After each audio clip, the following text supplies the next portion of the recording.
You're strong. I know.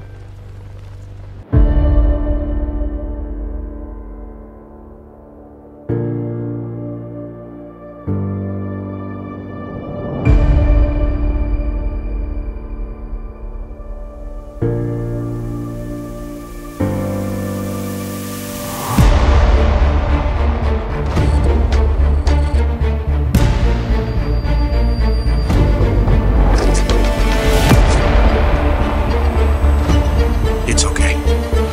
I've got you now. Just like in the movies. Welcome to SuperWonder Legacy. I'm Jared. I'm here with Brit. What's up, Brit? Hello, hello. And why does Rebirth suck? For a lot of different reasons, but I wanted to, so Brit and I wanted to bring this up. So we did a video about why Rebirth was a failure, but then I thought, how would we fix DC Rebirth? And for those of you, before you guys say anything, not doing it does not count as a fix. We actually have to do it. And I think we got some pretty cool ideas here. So, Britt, you want to start us off?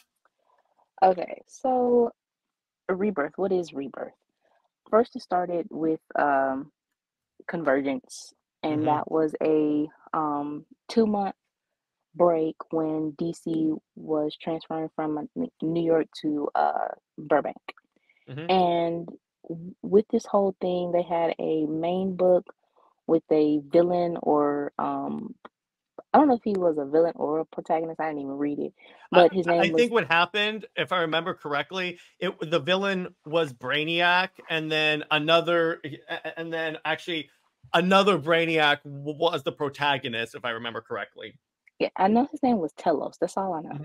But they basically showed like different Earths and timelines or whatever like that. And you had bukus of tie-ins.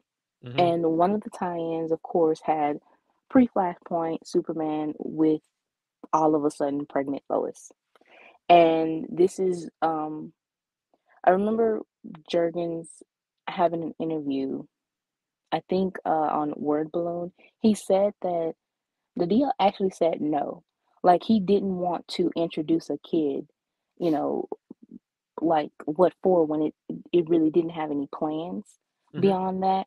But again, with the I guess the synergy of DCEU with Jurgens, the death of Superman, and the possibility if Snyder having Lois pregnant, that just felt like, oh, this will be kind of like a parallel of some sorts.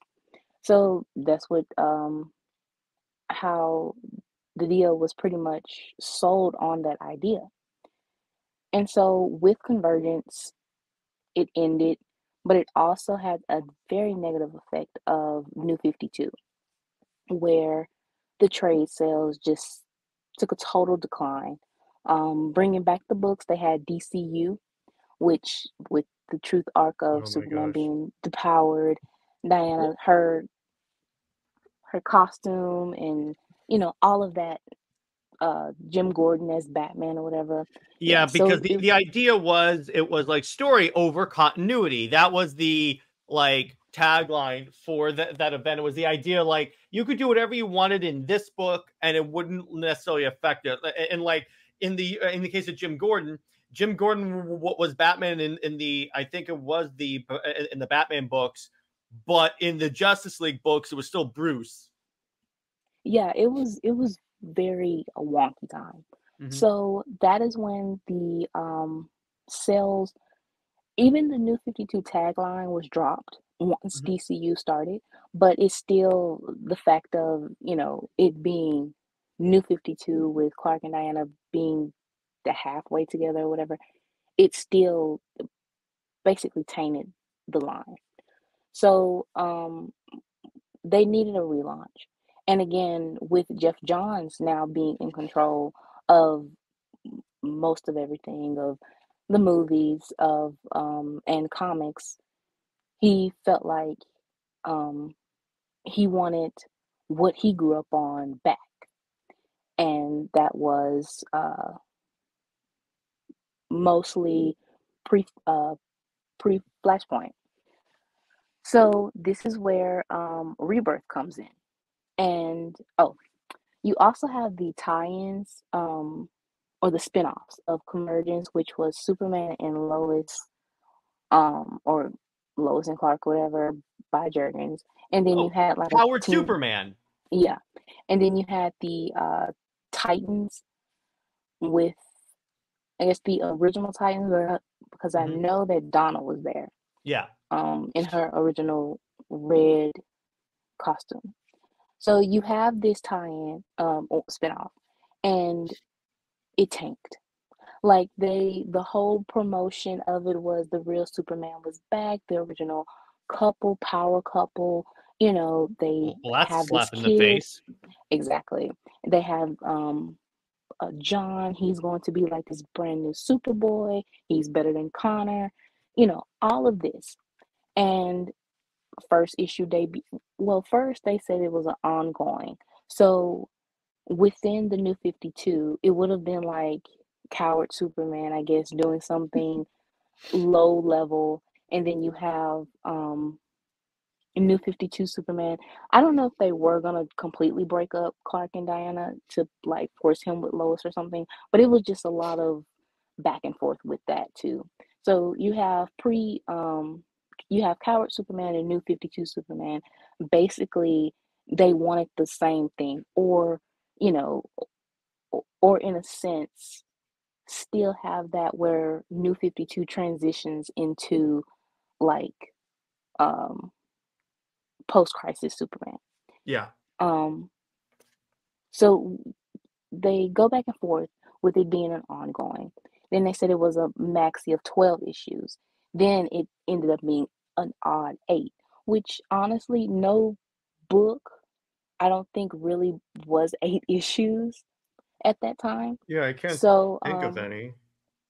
so when the first issue debuted, you know, a lot of people were praising it, you know, just the whole this is better than New 52 Superman, kill him. They was already talking about kill him or replace him. And I can remember on CBR when the post-crisis fans was like, we got to have this sell like hotcakes, you know, to show that the real fans want this. And they basically wanted Where kind of were like, ya? right, and they basically wanted kind of like how Ultimate Spider-Man is doing, you know, that's what they wanted, but it backfired. Which is kind of funny to me because Ultimate Spider-Man, he has the kids. He wasn't even Spider-Man yet until he, you know, What became happened middle-aged. was, because I just read the prequel Ultimate Invasion storyline that kind of set up the Ultimate Universe. So so Ultimate Reed Richards, aka the Maker, he's the antagonist of the story. So basically, what he did, he went back in time. In this new Ultimate universe that he created, he stopped the spider from biting Peter when he was at the science thing. So Peter never became Spider-Man. So what happened is Tony Stark of the new Ultimate universe showed up because he discovered that like the Maker's like part of an Illuminati running the world. So he steals the spider and gives it to Peter and say, do you want to be what you were always meant to be? Peter said, sure. And then the spider bite. But on the Ultimate Spider-Man, here's what Ultimate Spider-Man did that DC didn't do, which really they could do with this upcoming with the Scott Snyder thing, is that you put it in as an alternate universe. You don't even have to worry about it, because what makes Ultimate Spider-Man great is that if you somehow like the Zeb Wells run, it's 100% like it's there. You can still read it right there. If you like Ultimate Spider-Man, it's right here, which really, this is what the new 52 should have been, is DC's Ultimate Universe. And I think you would have had a lot less fans bashing it constantly, because they would have been like, okay, we have our post-crisis universe. I mean, you still would have had some of the purists that are like upset that like it even exists, but you wouldn't have had that many. Exactly.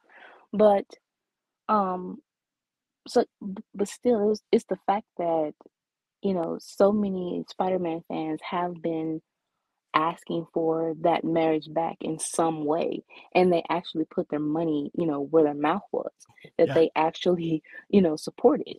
But with this Convergence tie-in, it I think it debuted at only 30K, 31K or something like that. And that was Yeah, kind of like, pitiful numbers for a debut. Here's the thing. It was for a number one issue. I barely see a number, even Super Sons premiered at like 99K. This 30K for for a Superman book, and B, for a Superman book that the fan base claims everyone wanted. wanted. 30K? Are you kidding me? Exactly. And Wait, Britt, remind the audience, how well did Superman Wonder Woman #1 sell? over 100K. Thank you. Right. So yeah, it was a shocker because it's kind of like, all of this talk on Twitter and everything on the forums. It was like, it's free, and I've always said this, it's free to type, anything on the socials. But when it comes to actually supporting and giving the money, no one wants to open their pockets or Same thing wallets with the for it. movies. Again, I say this every single week. I feel like a broken record. It's astounding how how the same issues that affect the DC movies somehow are the same issues with the comics. It's astounding.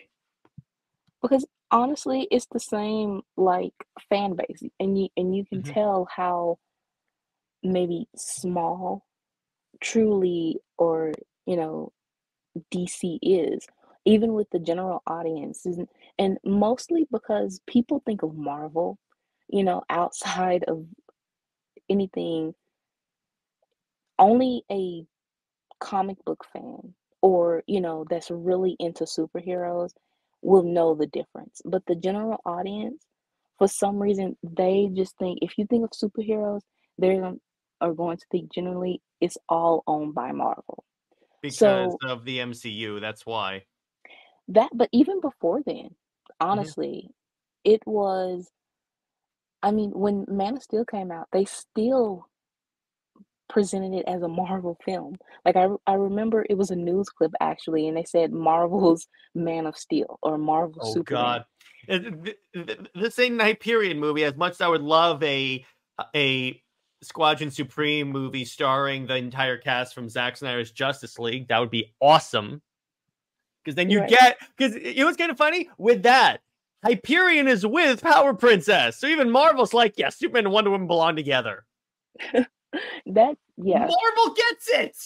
Honestly, everyone outside of DC gets it and would put the, rip-offs or versions of Superman and Wonder Woman together. But yeah, so you had this idea of thinking that this book would outsell even Superman and Wonder Woman. At the worst time, of course, they had the Truth arc and breaking up Clark and Diana, while you have this Convergence spinoff that's trying to, portray Clark and Lois as, I remember Jurgen saying that they're so unbreakable and stuff like that. Yeah. Don't tell that to Dan DiDio. Right. So um the book, it just constantly kept falling, and it's kind of like, wow. And of course they would make excuses, and it still felt like it was the competition of, even like I said, with Superman and Wonder Woman's book being at its lowest, it still sold better though, regardless. And we felt like, okay, well, it was going to be a one and done type thing. No, here you go with a Rebirth. And it was, I remember seeing the silhouettes of the characters before they truly unveiled it. And then you see once they unveil it, you see the John is aged up a little bit more, and you see him with Damien. So the deal, he had the idea of Super Sons. And that's basically what John's purpose was to be Damien's playmate from the beginning. And once Jeff Johns, his Rebirth special, he wanted to implement, like I said, everything that he loved back into DC, which was, yeah, Superman with Lois in the marriage and stuff like that. He wanted that. He basically wanted the old school type feel to that. Superman being more preachy, Superman being more like, I guess, in tune with the government, and And that's kind of America. ironic. I was gonna say it's pretty ironic because if you remember, according to the DC documentary, when I think it was like in the later Silver Age, what happened is that Superman became an agent for the status quo, like Batman was like a star citizen where you could take a tour of the Batcave. So really, it's kind of funny. What made DC irrelevant back then is making them irrelevant right now. Right. And so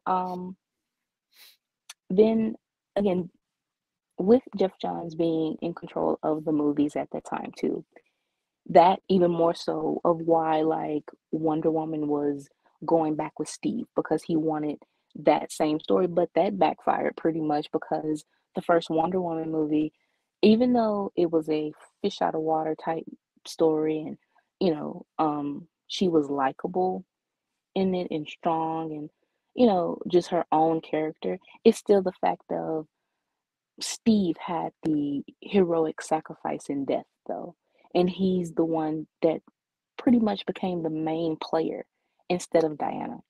Then you had already written Wonder Woman 1984. Again, Steve is the like main player, and with the controversy of basically ruining Wonder Woman's image, with her just being like obsessed and dependent on this one guy. And having sex with some dude's body who actually there's evidence in the movie that the dude was also a member of the LGBT community, so that makes it even worse. I did not know that. That does According to Jay Heed, I have to watch that to get information, but there's evidence to suggest the individual whose body Steve inhabited was LGBT. Oh wow. Okay, that is even worse. That is way worse. And I'm like, why the hell was that? No one thought this would be a bad idea. Well, it's Warner Brothers, so that, and Jeff Johns, he does questionable things, and we pretty much know that now. That's true. He was the writer for that. Even though let me be clear, he's my favorite comic writer. My favorite movie creative, he is not. Yeah. Respectfully. And so yeah, you had the marriage back, you had Wonder Woman back with Steve, you had, well, Batman was Batman. Barry, Cyborg in, the Justice League. But even, well, no, Cyborg, they started to actually usher him out from the Justice League to have his history with the Teen Titans. Yeah. So you do start seeing like things getting a little wonky. And this is also where they didn't quite know what to do with the Superman, because you have a Superman that does not belong to this earth. And Reborn was actually a last minute storyline. It feels last minute, because here's the thing. Here's my history with Reborn. I actually used to like this story. I mean, I even have the trade there because it was, I don't even remember why I used to like it, but the problem with Reborn is that, yeah, it's essentially, it's kind of funny. It's a crisis without being a crisis, because the universe gets reset, but it gets realigned. And the problem with that is that they missed the opportunity to have they could have used this. Here's how they could have even kept the Superman Reborn title and kept the story pretty much the same until the very end. What if they decide, let's try this out. Let's have two Supermen You could have New 52 Clark and Coward Clark. I love how that's become his name now on the show. So this Superman has to deal with, like, and you can even have people identify more with the post-crisis Clark, and Superman has to deal with that. And then he also has to deal with Diana and all that. You missed all these great storylines that you could have had you not thrown it away. And the hilarious part is the same people that were like, it's great they threw away the New 52 are the same people that complained when the New 52 threw out post-crisis. Yeah, it's a double standard. And with this, it was very malicious. Because what you wanted to do was throw out, yes, New 52, but you had creatives really showing themselves and showing their backsides. You had to have the audacity to say which Superman is real, to say if you don't like this version, you aren't a real true fan. And then the meta commentary within Jeff Johns and Jurgens is, New 52 Superman couldn't be Superman because he doesn't have his parents, or because his parents. And not only that, Brit, I just realized, look at the cover of this. So remember when they had Superman Red and Superman Blue? Yeah. So remember Superman Red was the more aggressive one? Exactly. Notice how they have New 52 Clark on the red side and like highlighted by red energy? Yeah, it was a very negative thing for New 52 Superman, because yes, he was young, but when people describe him, they say he was young. Yes. He was reckless. No, he wasn't. He wasn't an a-hole. I'm like, I think the a-hole part of this actually comes from DCU. And I'm like, wait a second. Read the act, because if you read, because luckily for me, I actually read the books. So I have the omnibus for the Grant Morrison Action Comics run, and when you read it, and even with Superman like Unchained, Superman Wonder Woman, Superman Doom, he acts like classic Superman. Is just obviously some character like tweaks and changes, and obviously he's with Diana. But when everyone was calling him like the a-hole Superman, I'm like, what books are you reading? Because he is Superman here. Yeah, they call him, or sometimes they say super bro, and it's kind of like, that's not the insult you think it is. But saying that he was aggressive, or that he thought of himself as above with being with Diana, and it's kind of like, right in the text, of course. They do not show me read. the dialogue. They can't. And here's the thing. When I was in college and grad school, you know what they always used to tell me to do? If you make a claim, you have to cite your sources. They never do. That's why I don't believe anything these people say. And that's why on this show, we go to great pride, great efforts to provide sources and provide data. But the thing is, no one cares for facts. They want their opinion, and that's it. That's all. And they turn, away from the truth. So, and especially when they have,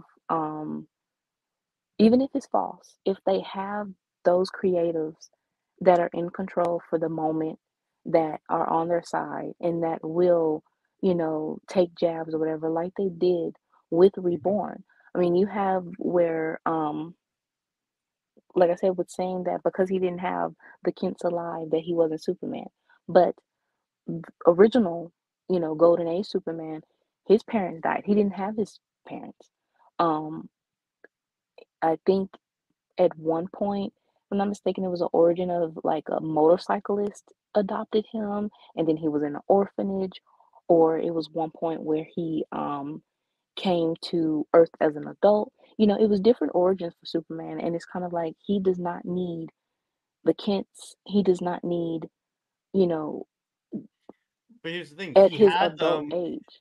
He still had them. It's just they died at one point when he was a kid. So it wasn't like they were absent. But the other thing is, like, by the way, those origins you just named, those would be pretty dope Elseworld stories, though. Yeah, I mean, they were the original. This is what I don't get.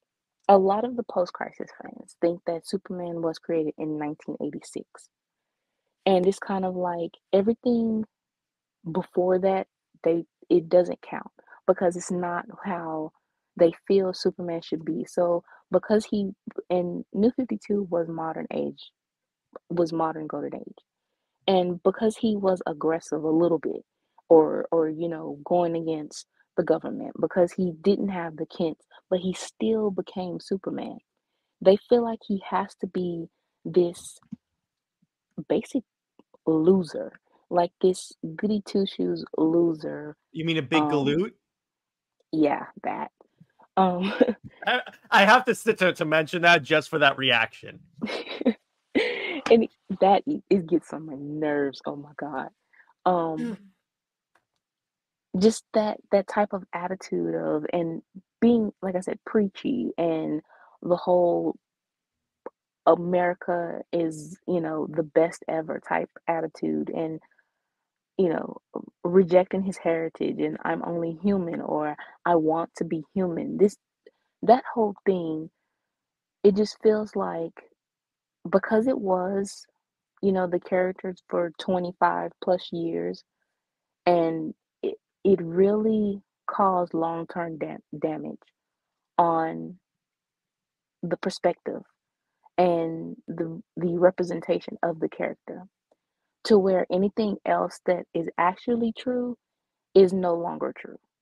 So for them to be downright horrible to New 52 Superman when he again was basically bringing him actually back to his roots and actually back when they say back to basics, a lot of the fans think 1986, but back to basics would be golden age. Yeah, because that was literally the way he was in New 52 is literally the way he was in the golden age. It's just Even what the they jeans and teeth. Yeah, it's just what Morrison did was he took he basically brought golden age to the modern day, and then he like changed. The only things he really changed are stuff that wouldn't translate from the 30s to today. Everything else was like straight up. Right. And to reject that champion of the oppressed, to uh, reject the everyday man hero, because he wasn't the everyday that they think of him, wearing the suit and tie, being the galoot, Now you're with the annoying me with that one, glasses, Brit. with the glasses, the big, clothes, the, kind of like All-Star Superman. I honestly, I think that story is overrated, but that attitude that he has there,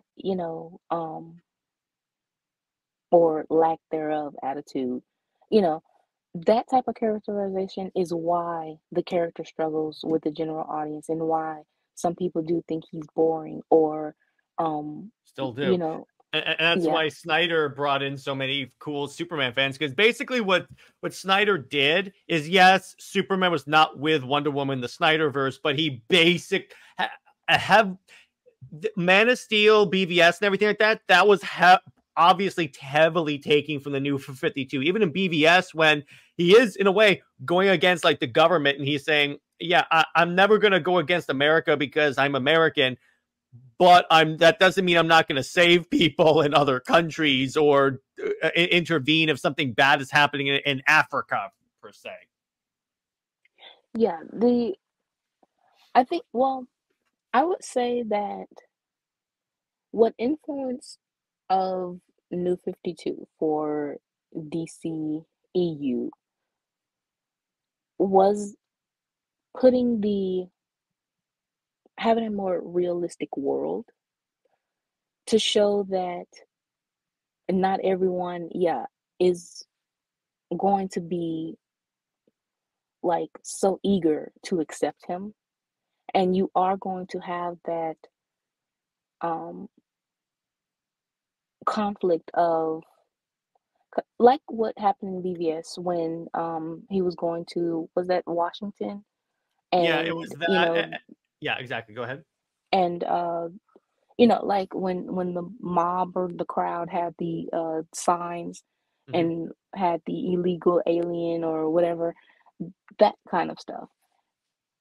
That is, I would say that is the extent of the New 52 because you actually have that real, you know, real world conversation. Or in like Man of Steel, when first he's like saving people without being Superman and everything like that, and then he kind of at first goes against the government. So at least, and obviously they also being captured by the government. So there are certain like story beats that they took from Clark's New Mhm. 52 story. Yeah. So that, but you see how with Man of Steel, that was met with even backlash or whatever, because again, Superman has this image of fairy tale, of Hmm. everything has to be, sunshine and rainbows or whatever. And there's nothing wrong with that because he is a bright character, but at the There's a same place time, for that. And fun fact, Man of Steel 2, because originally there was going to be a Man of Steel 2, a Batman movie, and then Batman versus Superman, because again, Zack was trying to build a universe and not rush. But Man of Steel 2, Zack has said, would be straight up the more classic, more positive Superman. It's just you have to build him to that point. Because what Zack was doing, and the reason why, like, Zack made me a Superman fan, he breaks these characters down to their fundamental core so you can understand why these characters are so great. And as opposed to some writers like Tom King, he builds them back up after he's broken them down so you understand. Now that you understand why these characters are the way they are and why they're so beloved, now you can understand them. yeah.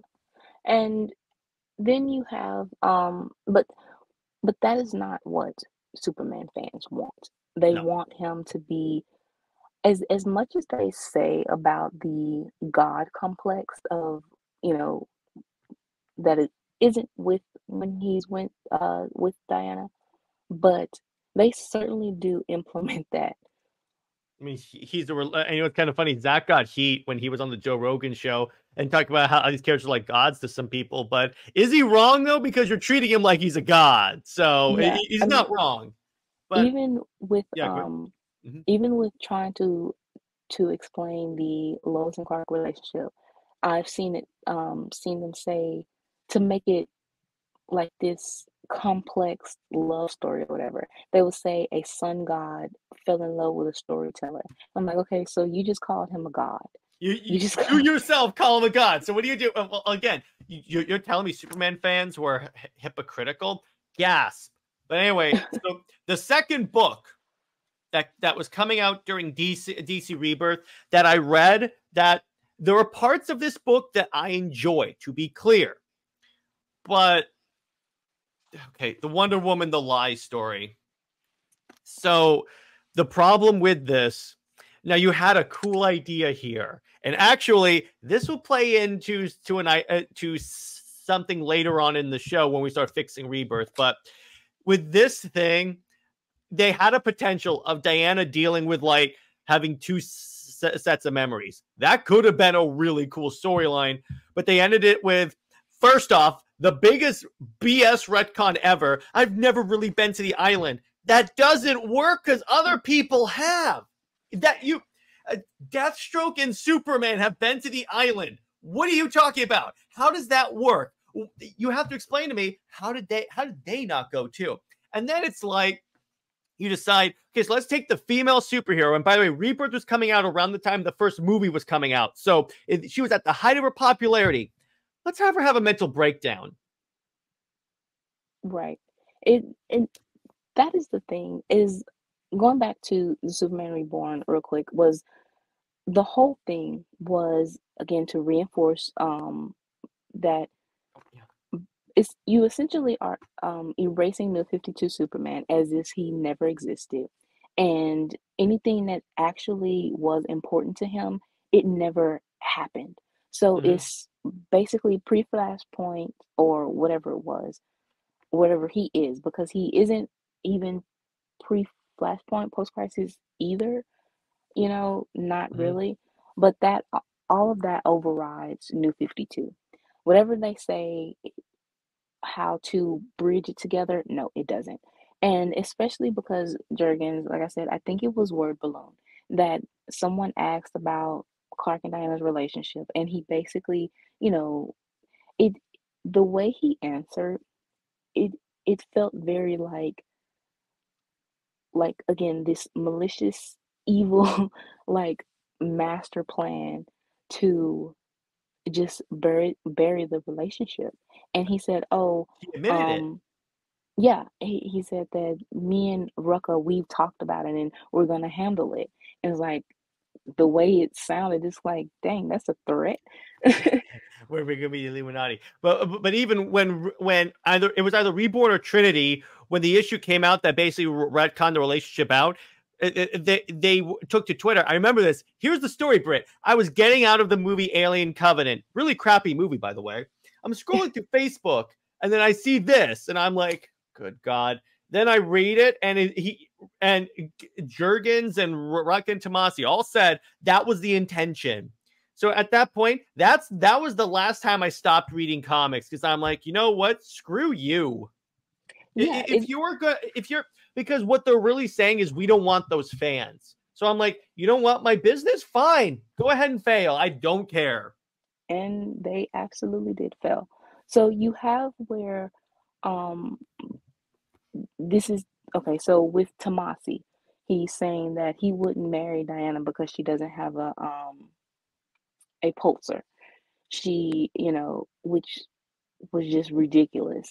That's It's a very stupid shallow. joke. So it was like, but the other thing is like, so, and then I love how like the Lois fans, they'll like hold up that moment where John goes into the closet and he finds like the World suit, and it turns out they use that in bed. And I'm like, that's better than Superman being with Wonder Woman, Superman being kinky. It's not even that. It's the fact that the implication that you use the implication of that suit is torture, is, like this you a world of blood and slaves. And Mm-hmm. you turn that suit that's supposed to be symbolic of, of freeing the oppressed, and you turned it into a sex joke that is like so it it tone deaf of, you can have like, oh yeah, he looks good in the suit or whatever like that, but to explicitly, change the meaning of it into something like that, that was distasteful to me. Yeah, I agree Yeah, with you it on that one. just it and it's the fact that you fall into with stuff like that, that the writer is falling into the social media talk of Mm-hmm. Twitter, of, Tumblr. And when they implement it into the comics, it's kind of like it's so cringeworthy, and it's so like on the nose type thing. Because that's where they got it from. And he did. Kennedy, he was, getting messages about it, and that's what he wanted. He felt like this is going to be my way of getting more attention.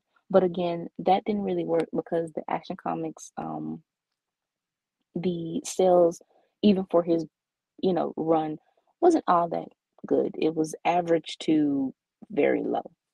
Um, so back to Reborn though, when that came out, Jerkins, he was saying how Lois and Clark, Clark and Lois, it should always be like them together in every universe, every timeline, every Earth, um, That's just and boring nothing. storytelling. Yeah, and nothing else. It should be nothing else. Everything else is, is bad. It doesn't exist.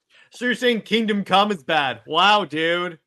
Yeah, and you also have Mix saying all this. So you have the villain basically being like your cheerleader, which honestly, I would not want a villain to be my cheerleader. Um, Mm-hmm. it just unless he was an like the antagonist, kind of like the gods. The gods aren't actually the villains. They're just like there for family drama, but Yeah. they aren't necessarily the villain. Mix is, is a villain. So, you Yeah, know, the amount of stuff he's done to Superman, yeah, he's the villain. yeah, so I wouldn't really want that. as to say that this is how it should be when it just implies just so much control of and limitation. So, I mean, for you to have a whole storyline just to retcon or, one story when you could have simply had Clark and Diana. I mean, they were already broken up in Broken up because they never really, because you could argue in like the final days of Superman they were a couple still. well, they did reconcile, but it's still the fact that you could have, I don't know, that they ended up not staying together, and they broke up or something like that. But even with this Superman, again, he is not the Superman that Diana was with. So, I mean, and She even and said that in Trinity Rebirth. but you have to even go further than that. It would have been okay if she would have just said, this isn't the Superman that I fell in love with, so you don't have to worry. But no, she had to go in and say, It's true. it's true that how I felt about him is, lies or whatever. So you have Rucka, his story.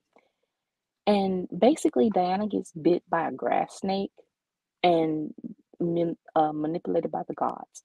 But the gods are like Disney animals and, Disney versions. They aren't the new 52 versions. So honestly, you are really just setting yourself up for more confusion, more, a lot of clutter, and just alienating the fans. You might have had one fan group, which it was a particular Lois fan that she praised when Diana said that, the relationship she had with Clark was easy. She called it a very mature uh, conversation. And it was like she's basically downing herself and being guilt tripped by Steve and talking about how she isn't good with romance, how she isn't, like this person that has love. How is that a First mature? off, First off, this is coming from a guy that has written pre-crisis, pre-crisis, post-crisis Wonder Woman before, so he knows that's BS because she does that in his stories. By the way, if Diana's not good with romance, why is she getting into a romantic relationship with Steve in that arc? That's the first part. But second off, what part of fighting Clark as Doomsday, fighting Zod, dealing with the gods, interfering with their lives, what part of that was easy? Yeah, honestly, the thing about Steve and Lois, that is easy because Clark and Diana, they fall into of just accepting, and they don't actually I say they don't actually deal with drama. Like the Lois and Clark's relationship now is just supposed to be like this happy marriage, no issue, nothing, no actual drama, no growth. It's just stagnant. Diana and Steve, they honestly their relationship only lasted for Rucka's run. And a couple of more issues, I would say, probably like a year. And then they broke up for the stupidest reasons, but they still broke up. It's kind of funny when I formed Comics League and got back into comics. That's when I was looking up. So what's going on with Wonder Woman? She broke up with Steve. Well, actually, in correction, Steve broke up with her. Part of the reason why he felt like she wasn't putting everything into the relationship, and I'm like, okay, I've done this rant before, but screw it. I'm going to do it again. You're a Navy SEAL, dude. If anyone understands the whole being away from home because you're saving lives, it's you. What the heck is that? It's with the thing with Steve is that he has always guilt tripped Diana and wanted He's her. emotionally manipulative, particularly in the new 52 era. The thing is, he has always been manipulative. Even that started when I don't know, I think it's Kanger. Mhm.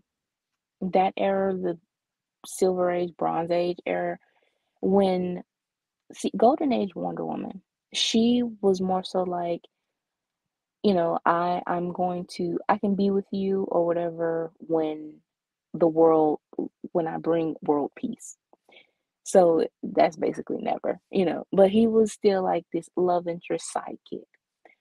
Then once Marston passed, they just did a 180 on Wonder Woman, and it was the fact that she was now chasing Steve, and she was so like giving up her. You have the mod era, and where she, you know, gave up her powers, or she wanted to basically, um, she was basically chasing after Steve and wanting to become the wife, that he wanted or whatever. And Steve was like this. He was very antagonistic, very sexist. He was very abusive and mentally and manipulative, guilt tripping, and everything. So for anyone who acts like the Steve and Diana relationship is something great, it's only because even not even the movie, because the movie Steve was more like a teacher. He was more like a mentor, and Diana, And they knew each other for like 3 days, and all of a sudden they were in love. yeah, that still does not work. So for anyone to try to uphold this relationship, it's not, the history behind it is very faulty, and it's only because of the fact that that is his place as the love interest. Is not anything else deeper than that. Just like Lois and Clark, their relationship is just as faulty, if not more so. And because she is the love interest, that's the only reason why it's upheld, and because of the marriage. And then you do have writers that will go out of their way, like how they did with Reborn, and basically just tear apart any other relationship Clark has had or he can potentially have. I mean, even within the beginning of Rebirth, because Clark and Diana didn't know each other anymore, and even with the end of Reborn, trying to make it seem like this is a Superman that has always been here. Clark and Diana's relationship was so strained, like it was non-existent. Even with them as friends or best friends, they were not that. Um, of course, you had Superman and Batman as best friends because they wanted super sons. But Clark and Diana was basically strangers. And um, yeah, that relationship was just totally void. And with Wonder Woman's book, her whole history is just totally screwed, even to this day, because you say that she came from uh, the Second World War. And then she her supporting cast. How are they in present day when she's been here for centuries or Yeah, decades or whatever like even that? in, wait a second, the next volume was labeled Wonder Woman Year One. Steve is a Navy SEAL who crash lands modern military on the island, and then she shows up in the modern day. How is that World War II? Yeah, and you also have, going back with Reborn, honestly, they were so focused on tearing down Clark and Diana's relationship. What they tried to kind of like fix between the two, it was totally messed up, because you have on one side she's supposed to be in World War II, but then yeah, like year one, she's modern day, but also her costume. She doesn't have the new 52 costume, but Jurgens made it a point where to establish John being born, that Superman wore the new 52 costume after death of Superman. and Diana had on her new 52 costume when John was born. So it's kind of like to really show that, you know, they were never together. And it's kind of like, but in Wonder Woman's book, at the same time that They this was coming literally out, retconned it back. I love where in Superman book they retconned it out, and the Wonder Woman writers were like, "Nope, it's back in." and but you also have it where she doesn't have the new 52 costume anywhere in her own book. Yeah, Because you that know what they just did? It got worse. In the first issue of the first volume of Rebirth, what they did is they made it so as she walks into her apartment, she takes off the tiara, she takes off the chest plate, and just basically undoes everything. yeah, and she breaks a mirror that basically breaks her, I guess. So it really, and the one thing that I also don't get is that if she has the lasso of truth, wouldn't she know the truth? I mean, even if she Yeah, was like manipulated, the thing is with Diana, she cannot be manipulated. Like that is one of her powers is because he that she literally can't has be, the lasso of truth.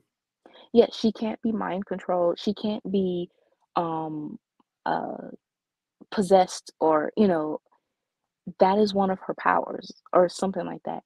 So how does that work if she has the lasso of truth that within 10 to 12 years, and New 52 Superman, it says on a character uh site for DC that he died at age 32.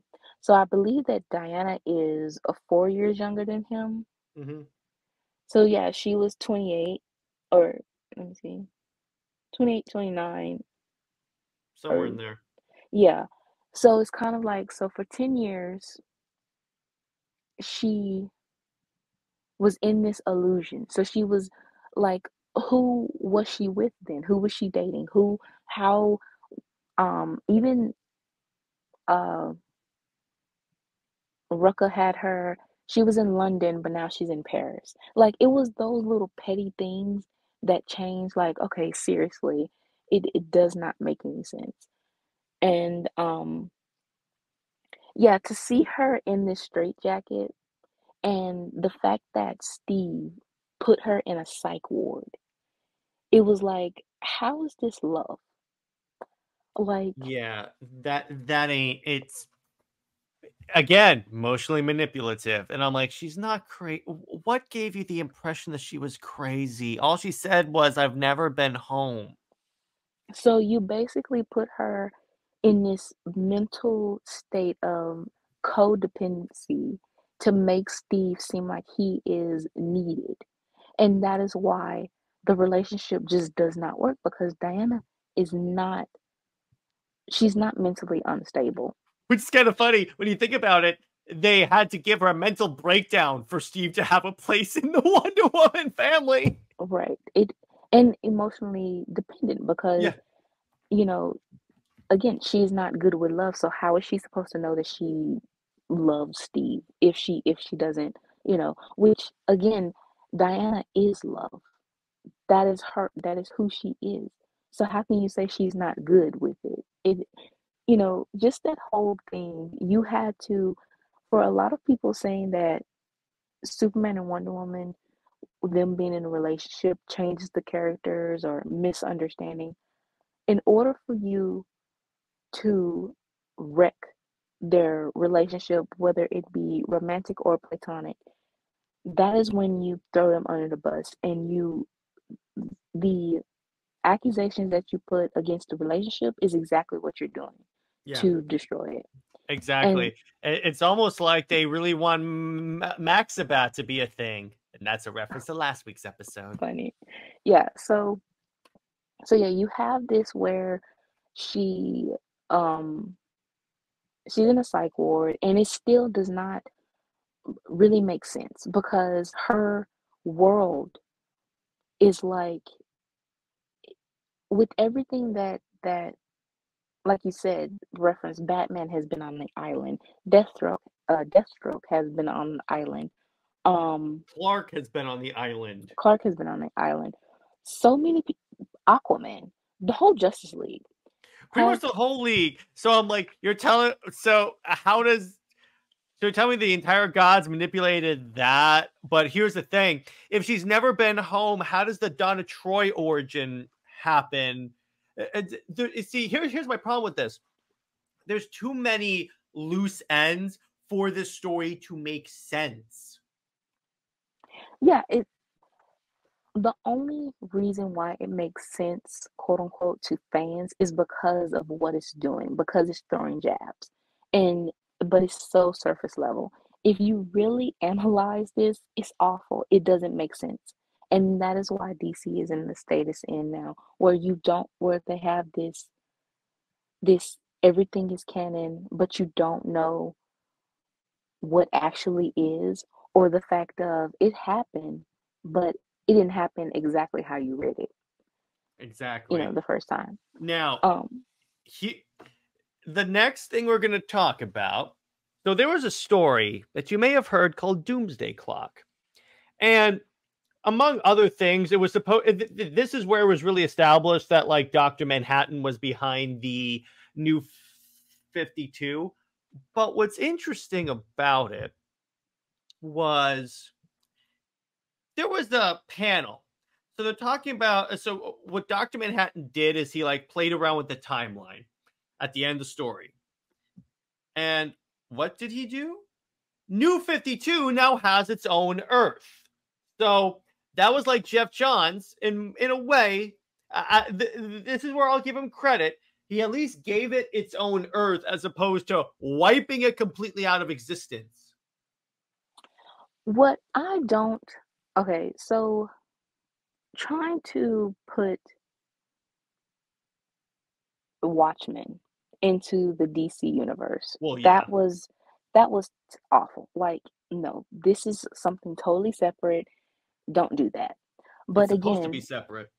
Jeff Johns, he wanted to take this opportunity with that to first, the whole Doomsday Clock rebirth, was a quote unquote apology for the creativity, or, the basically saving DC with New 52.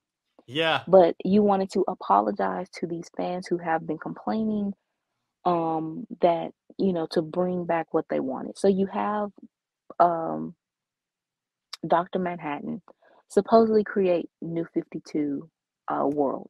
And that is total BS. Like, no, do not insult people's intelligence. We Well, talked about this.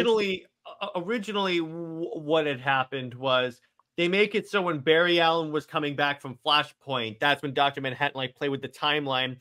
So the new 52 Earth was Earth Prime. At the end of the story, he goes, "Okay, so I'm gonna preserve every era of Superman." So then he basically puts all these different Earths, which are based on the different eras of Superman. In fact, there's a book that's been teased that's coming out that's like a Justice League book on Earth 1985 or something like that. So at the end of the story, at the end of Doomsday Clock, was Earth 52 is out there. And he obviously made it based on the character designs that our Clark and Diana are just on a different Earth. It's not like retcon out of existence.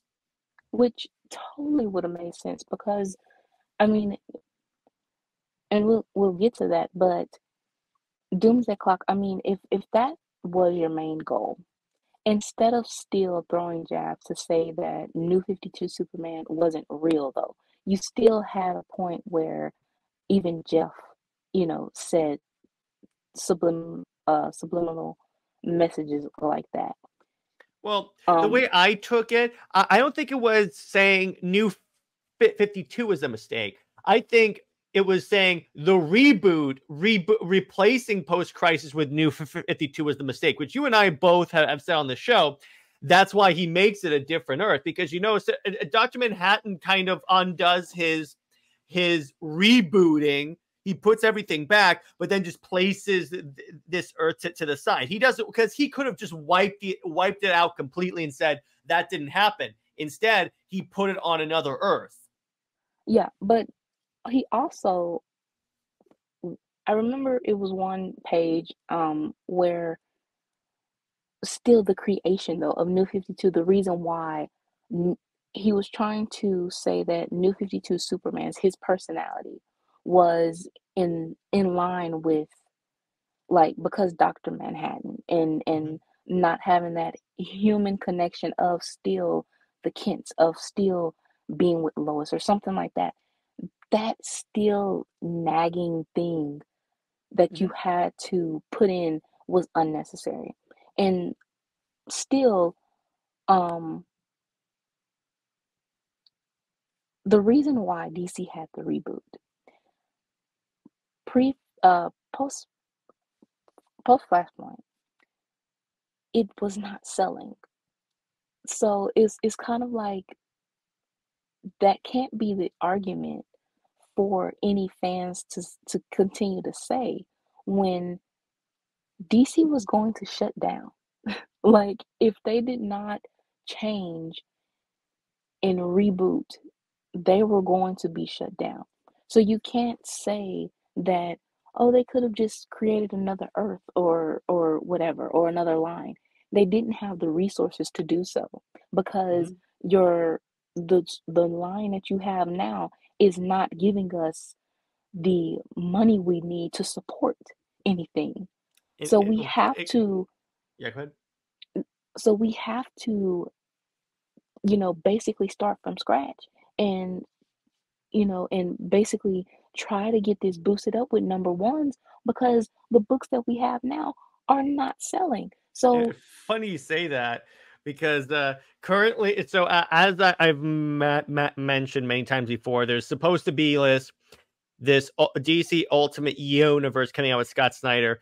One of the things that I've heard is that if the universe is successful, it's gonna replace the mainline universe. which, I mean,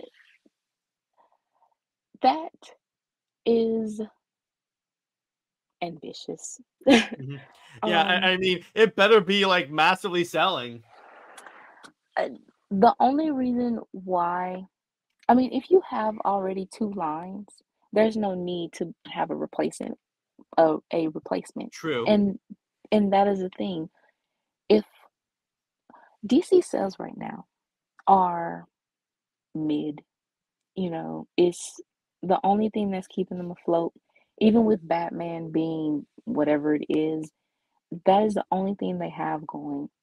Even the Superman books, when they felt like Dawn of DC was, like this Superman renaissance or whatever, yeah, that totally, I mean, the Superman book will always, you have shiny new number ones, you have crap ton of variant covers.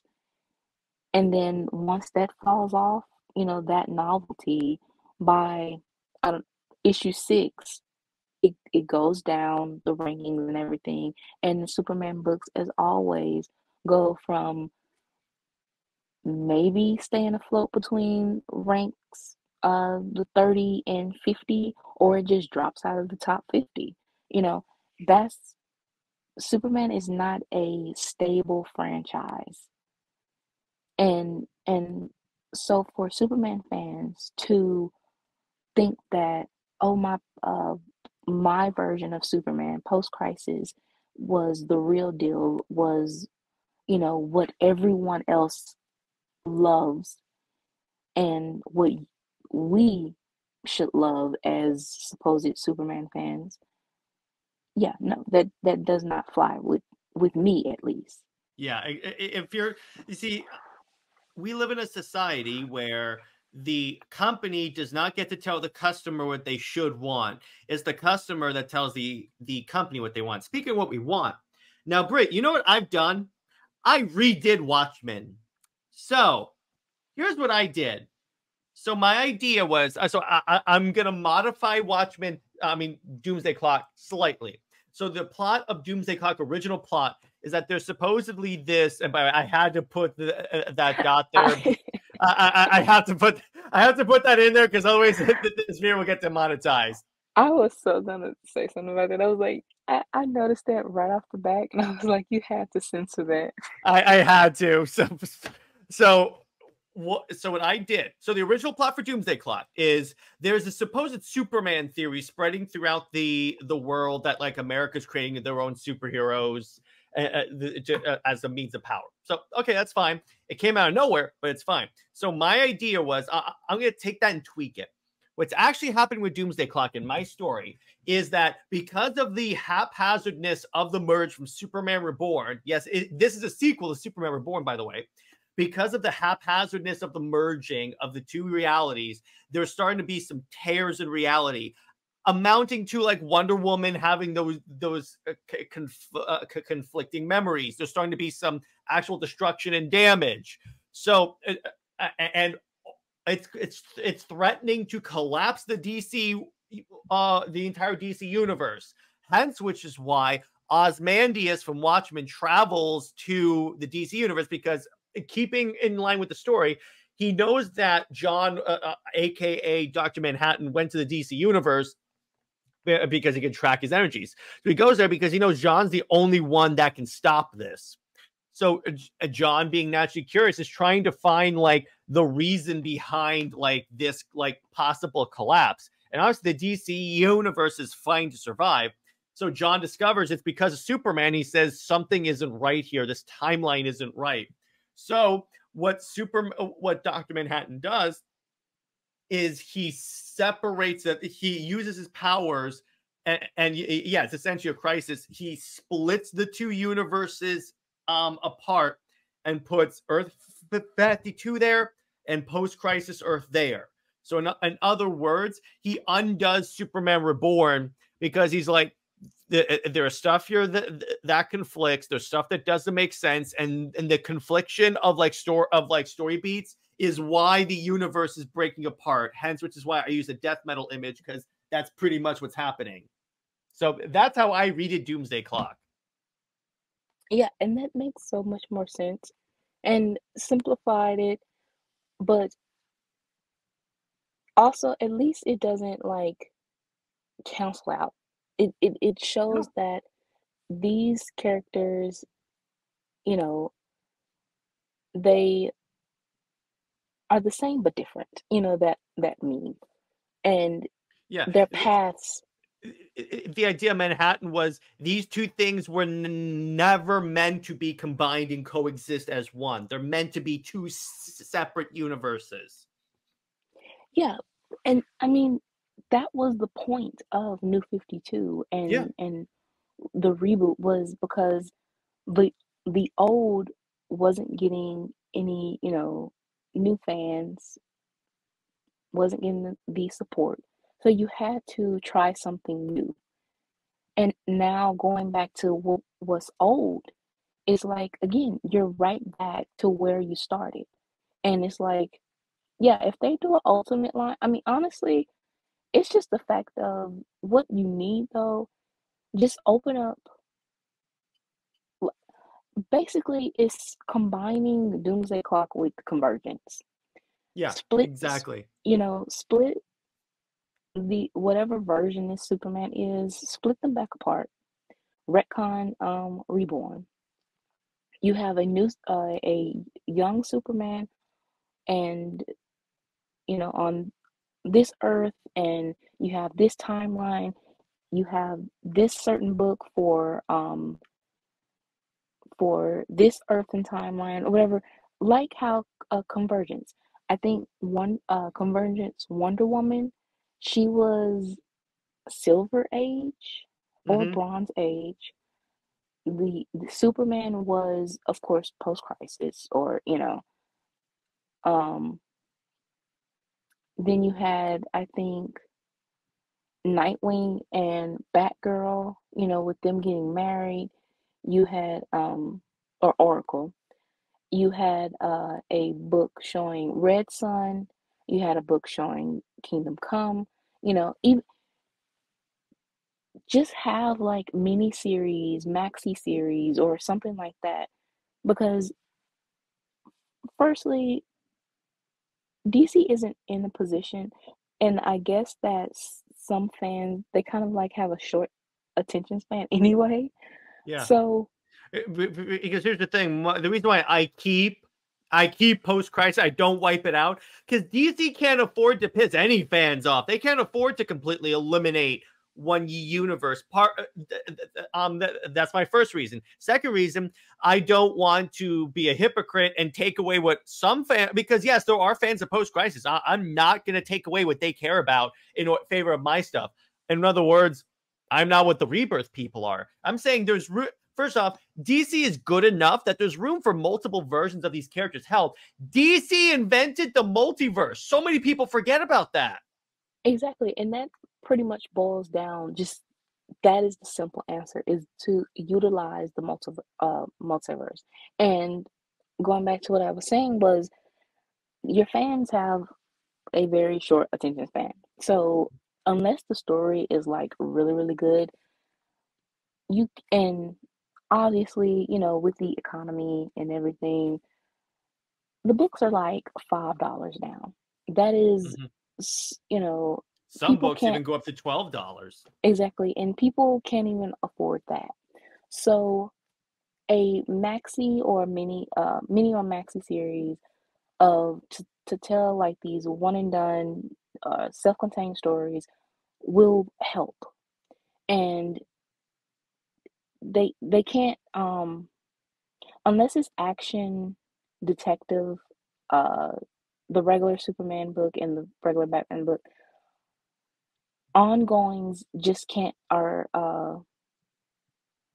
not sustainable. Even Wonder Woman, I mean, with Tom King, he's a controversial writer, and he has a set of fans, and At least that. he gave us a bunch of SuperWonder moments. And by the way, when we reviewed Wonder Woman 7, I read it, and guess what? There were some moments, some great moments in that book that we didn't even talk about. Really? Oh yeah, I'll tell you about it off stream. Okay. So yeah, he has his certain fans. So I mean, well, his I would say his out of continuity books don't sell as good. But the fact of that's very good marketing for him to be on a Wonder Woman book, because he's such a controversial writer. So, that's keeping that book afloat. But the Superman books are, going down. They have to rely on event after event. You have Mark Waid's Absolute Power, Absolute or Power, yeah. you have that coming out, but House of you know, Brainiac. yeah, then it was Night Terrors, um, and Williamson, I believe he said that in an interview that he's not the architect of DC anymore. So it's kind of like DC doesn't have a head writer, or They don't have they don't have one guy a cap. with a central vision, which is ironically what the movies turned into. Yeah, so without that unified, I mean, it was already a mess anyway, but without that unified vision or whatever for a writer, which honestly, the crop of writers that they have right now, they don't need to have that position. No. But yeah, for you to not have that, uh, that stability is very telling, and it's again, that is why you have to reboot in the first place. But you have alienated fans. The fans that you still had, you've divided them more. So yeah, with this idea of combining Convergence and Doomsday Clock, of setting minis or maxis within these different Earths, or timelines, I think that will be so much better, and you will attract some type of fan, of a sustainable fan base somehow. And you tell people this is the status quo. We're going to have two Earths that we're going to follow. And they can say Earth 52 will be all the new 52 stuff for everyone that liked that.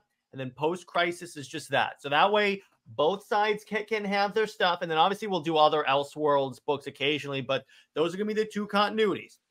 DC needs clear communication to the fans, what they really need, because again, it's like how we mentioned before about how like they retcon out the SuperWonder relationship and then retcon it back in with the Wonder Woman book. So I'm like, they need some coordination. And obviously, as the head of DC, I would completely clean up this company. But so you may be wondering, so if we bring back Superman, if we bring back New 52, where would we start? So essentially, we could start with the death and go from there, is what I think. Yeah, you start right after Final Days, and of course, I did a story two-parter of that, and it was basically just going through the whole Final Days storyline, but Diana retreats to her Themyscira, and she prays, or that her gods, feel like she's done all that she can, that she did want them to save him yet again. And going back to basically referencing within the Truth arc, how Diana went to the gods and she had them basically test him to see if he was worthy of her love and worthy to be revived. So, basically redoing that, and you bring him back. And plus, you can also imagine part of the dialogue as she goes, I have done everything you have ever asked of me. Please give me just this one thing. I have never asked for anything in return, but please give me this one thing. Yeah, and again, you can play, and you're playing back, and on the threads that were left within the Superman and Wonder Woman book of Apollo, calling, accepting, or having this antagonistic, relationship with Clark, of being the two sun gods or whatever like that. You can have where let the book, how you're basically kind of correcting some of the things again that even we felt that they needed to do better with. So have the book this time more in Diana's perspective and more of her world. And while it was balanced, at least with Charles, I would say let it be really more so a Wonder Woman and Superman book than a Superman and Wonder Woman book, because that is the one thing that even I see, that in order for the relationship to work and have the longevity that it should have,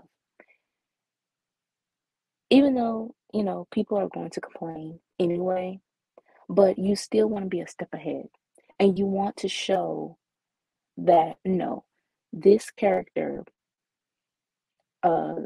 female character, is not going to end up being like, it's a double standard. But you see that with Grayson and Barbara being together, how she has become basically his supporting character than her own independent character that she was for decades. Mm-hmm. You see Green Arrow and Black Canary. Black Canary is now just a supporting character for Green Arrow. I mean, hell, she led the Justice League at one point. So I'm like, wait, so I'm like, you're taking this character that's one of the most iconic female DC superheroes, then making her purely a supporting character. Yeah, her Black Canary's basically sole purpose now is just being like the girlfriend of Green Arrow, and it's his story. Then you have the Hawks. I think at some point, Hawk Girl or Hawk Woman, she doesn't really get the attention Hawkman gets. She had her own series, but it was really crappy. Yeah. But by the way, an idea I had for this, actually, for the return of Superman, or that just popped in my head, was, so what if, so you know how like in BVS when the Flash was coming to Bruce and Vision saying, "Find us, Bruce." Yeah. So what if, like, in Diana's dreams, it's like she has visions of Clark going, "Find me, Diana, I need you," or something like that, and then that kind of hints to her that, like, he's not really dead. Yeah, something like that would have it some, At first, she mythical. thinks she's going crazy, and this is where you can kind of play with the whole "this be my one and only nod to the asylum" thing, and then you can have her go to Bruce, and Bruce is like, "I was just about to come to you because I was scanning Clark's remains, and it doesn't make sense that he just turns into dust." Yeah, exactly. It You was can even make it. This is where you make it a Wonder Woman Batman book. Is they travel to hell to find Superman? Yeah, if you want something like that, like a little to show, I mean, they don't really have a friendship, but to Mhm. show that their connection of to Clark, yeah, that they that New 52, Wonder Woman and Batman are bringing their New 52, Superman back. And you can even That would have it be, where we're like, as they're walking to hell, they start talking about, and then Clark, and then Diana basically talks about how she always saw herself at how, like, uh, actually, you know what? You can kind of have Bruce and Clark. Here's what you can do with this. You can, you know how we always complain about how, like, the relationship was kind of rushed. What you could kind of do is do it so, like, as they're moving through hell, they're like reflecting on, like, Clark's life and everything like that, and they can, like, we can, like, retcon in certain moments during, like, the 5 years before Justice League 12, where, like, Superman and Wonder Woman would be flirting, or, like, they would be like, there'd be like in a Justice League meeting, and then Superman and Wonder Woman would be glancing at each other. So you can, like, say, no, there were more moments, we just didn't show them. yeah, that exactly. This is your moment to basically correct those critiques and the complaints or whatever. Um, and just, like I said, be a step ahead of where you know that people are going to dissect this and they're, you know, going to try to find something to complain about, even if they are going to complain anyway.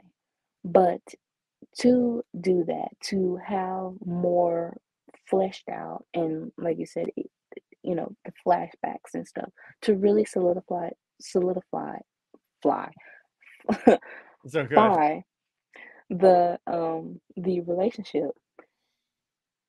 I honestly, yeah, flashbacks will really, especially from, like I said, from Diana's perspective and really her moments. And it's not like the Death of Superman tie-in where they No, even no, no, even no, their, no, no. These the actually happened. revision, yeah, the revisionists and stuff of that. Um, this is actually what happened within their relationship, and also it's reminiscent to um the second annual, even though again Tomasi made it seem like it was a sad thing, but to have Clark and Diana, or Clark, um reflect back on when they met, their first conversation together, their first kiss, how he felt like, he was in love to where he wanted to marry her. All of that is, and I would say even Wonder Woman, Superman and Wonder Woman 30 and 31, those issues, Diana had flashback of when they first met. So Adding you on can, to that, so here's how. So Clark is being held by the gods, but he's being held by Morpheus, the god of dreams, and they basically place him. So according to Clark's perspective, he thinks he's still on Krypton. So we also homage for the man who has everything, where he thinks he's like on Krypton and everything, and then all of a sudden it's like Bruce Ham has to fight this creature and stuff. So so in the same way that, like, the man that has everything, Diana fights Mongol. This time it's Bruce that fights the creature, and Diana has to get him out of the dream. and you can have it where Clark might be dreaming of, maybe of his parents, of like, what if life, Yeah, you know, in other words, he's still in his dream. Krypton never blew up. but then he maybe he starts hearing Diana's voice, and it's kind of like, you know, it's basically like, yeah, I would love that, but Oh, if I can have Krypton and Diana, like he. and then we could do so she throws the lasso around him, and that's when things kind of start to fall apart in the dream. But then it falls apart right as he's like proposing to Dream Diana, and then he says it out loud. He basically does the whole "Will you marry me" thing, and then real Diana screams out yes, and that's what like breaks him out of it. See, we just did a whole story. Like, come I on, gained 20 points. Wait, that doesn't count. Yes, that does count. I got you on stream, Brit. I got you on stream. Dang it. See, I got you. I got you. Told you I'd So get we're you. like, But I'm only kidding. It doesn't count because it has to involve our story. But anyway, my point is that because again, he never proposed to her, so that's part of the dream, that he actually got the courage to do it, and then he actually hears real Diana say yes, and he's like, "Wait, what?" yeah, just going back to even when she said, like, of course I love you. It was kind of like he had a moment of reflection. So this also just reconciles going back to Final Days when you see um Clark's he thanks both his parents, and then Diana, she's saying that you can be what's in his mind is Diana's voice, and how her last words to him was that you can be with all of your parents, and that just gave him like that comfort, that he is with them all, but he also still has that love from Diana. So, and now her love is bringing him back. So it you can have a lot of character moments, a lot of emotional moments, and really just rebuild their relationship.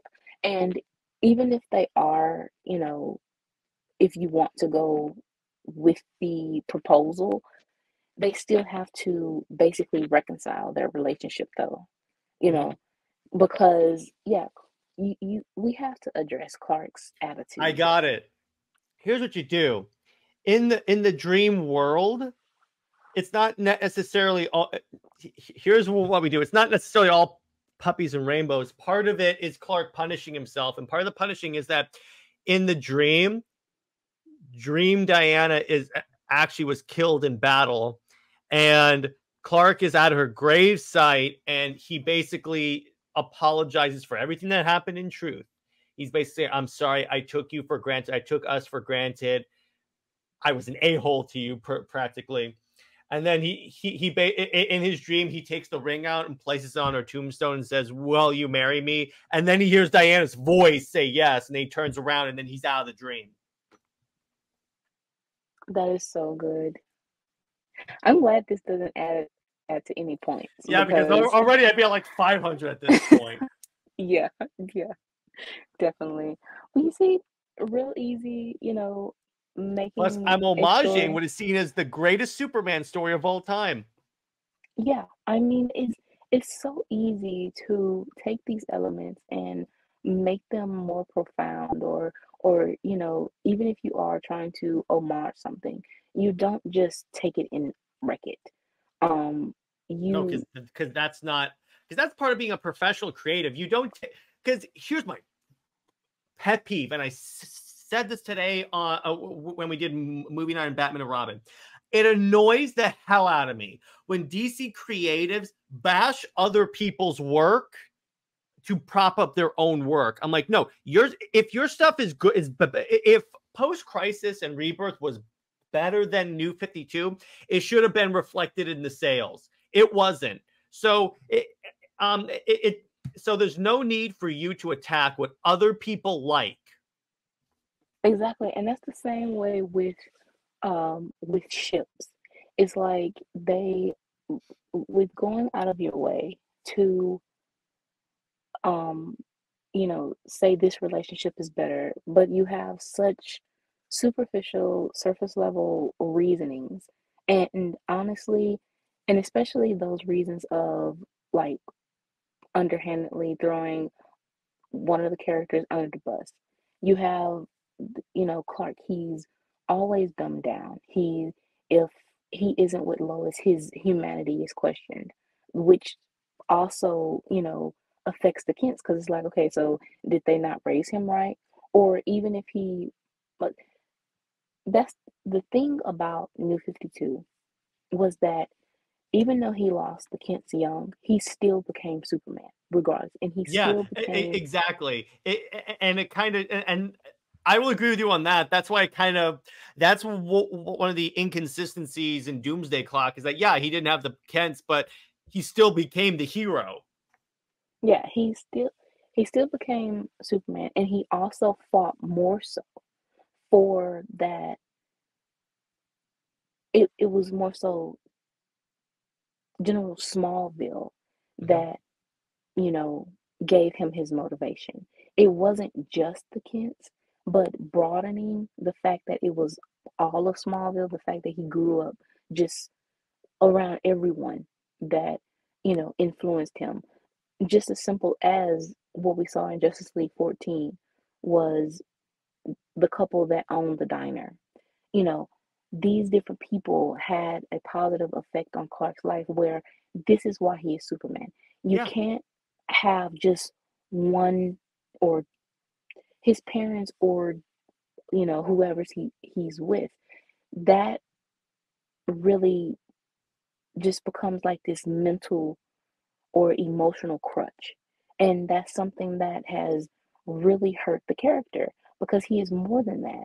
The whole world is his motivation. And that's why like I said, I love the New 52 or, that scene in Justice League 14 because he says that I'm fighting for the Smallvilles around the world. And that is so profound and such a powerful statement that he didn't say he's just fighting for the Kents. He didn't say whether they are alive or dead. He didn't say he wasn't Lois, but still, you know, she's not his motivation. It's everyone is his motivation. And that is why it kind of like really stung a little bit more of why he was, you know, trampled and just you know thrown under the bus and just hated because yeah, the writing wasn't that, it was flawed The just like every Morrison era. writing was great. It's just everyone after Morrison was not really up to the task. Greg Pak, he did as much as he could. He it was the action book that stayed fairly, consistent a little bit. It was the solo Superman book that, and especially with Lobdell, that it felt like people again that putting things under a microscope.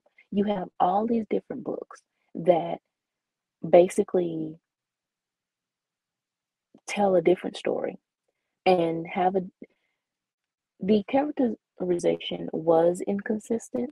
Yes, again, that is within every era. But to solely just base your hate on one aspect, which was the Lobdell book, which honestly, Lobdell is in a category all on his own because of all his personal, accusations and everything, and just the way he wrote other books. Like I think he had Red Hood and the Outlaws of sexualizing Starfire, um, the Superboy book with Connor, you know, Mhm. and Well, all of Con that. L. Yeah, that all of that was um criticized and you know it didn't go over well. So why are you, if that was already in its own category, everything else was okay, even Clark and Diana's relationship, yeah. And we have been objective about this. We have been unbiased that it could have been better. We acknowledge that yes, it was rushed, but you could have still went back and did flashbacks or something like that. So their relationship still, it wasn't about gods being together. It wasn't about them losing their humanity. If they lost their humanity, would they want to go out to go dancing at a nightclub in London? Would Would they Clark say, I do this for humans? No. But would go ahead. oh, I was gonna say, would they have that whole conversation about saying that they are um that they aren't gods, you know? And there was a article actually, let me see if I can read it right quick. Um for Clark and Diana's relationship. And it's CBR, which of Mm, course it's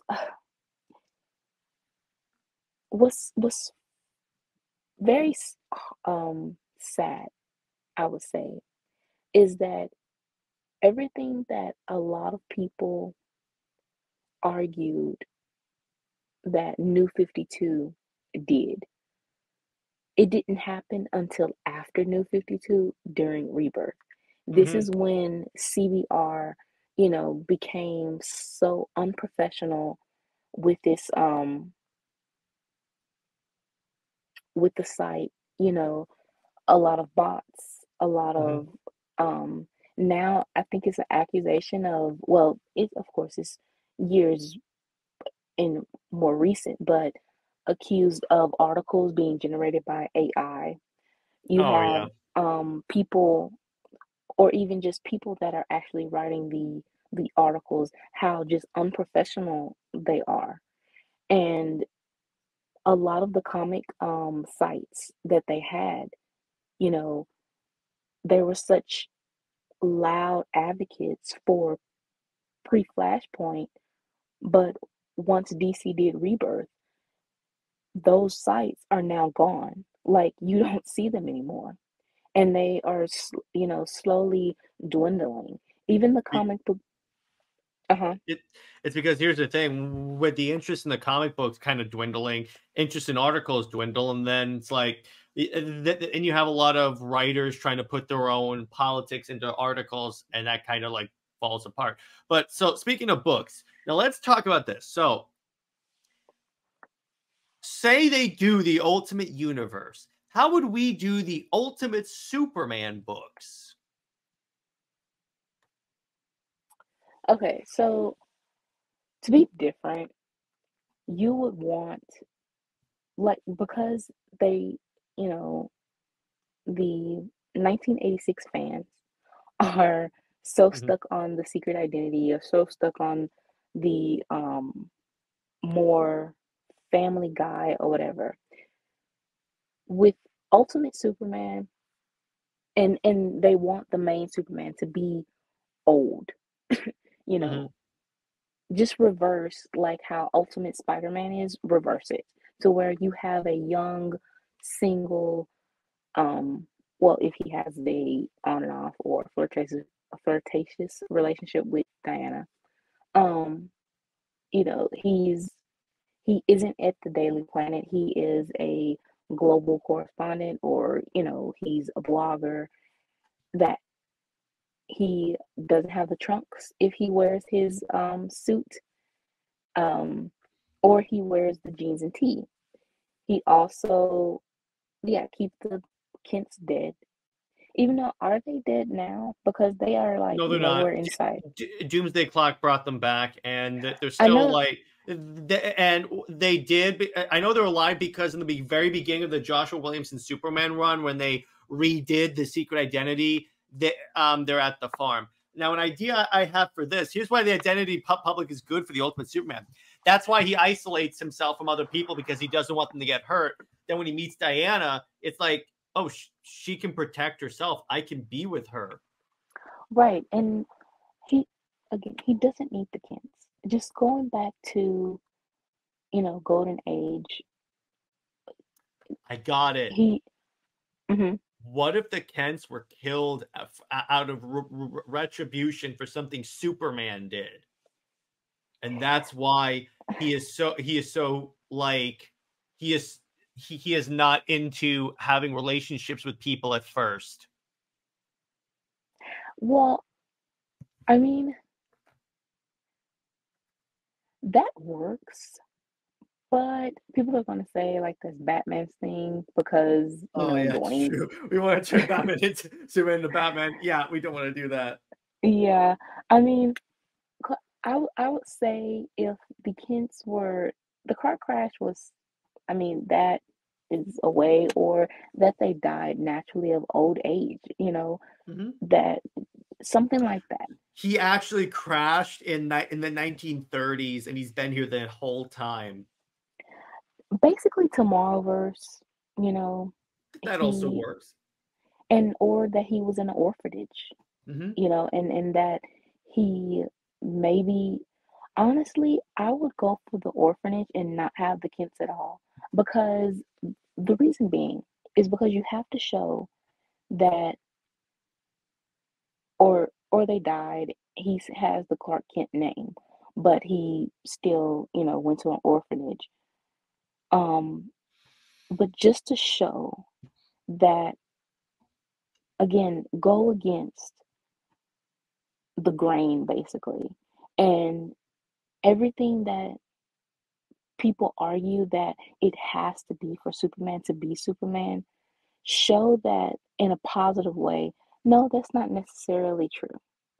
That he doesn't need the Kents just right there because at some point, and that was the problem with post crisis, is that he ran to them with every little thing. You can have your parents to talk to need advice, but if you're going to them for every little thing instead of learning on your own as an adult, you're just a big baby. Yeah, it makes them kind of too dependent on them. So I do agree with you on that one. And the orphanage could also work because we can make it that's partly why again that's partly why he doesn't really connect to a lot of people until again he meets Diana, and she kind of helps him come out of his shell. Yeah, he definitely needs that.